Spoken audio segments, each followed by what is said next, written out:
All right, so you've come to the first assignment of the course, and it's an email from your manager, Ethan T. Langer. And Ethan says, "Hello, and welcome to the team. We're excited that you'll be helping us develop our new internal reports in Power BI.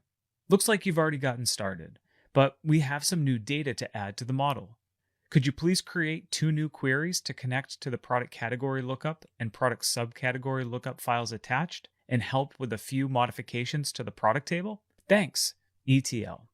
All right, so for this assignment, we've got 7 key objectives to work through.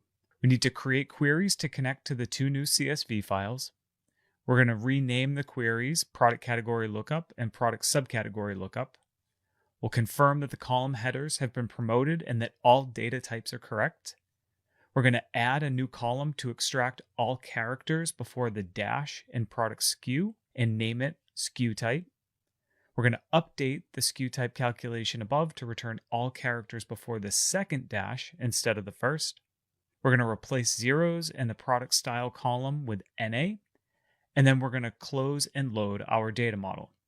All right, so I'll catch up with you in the next lesson where we'll walk through the solution.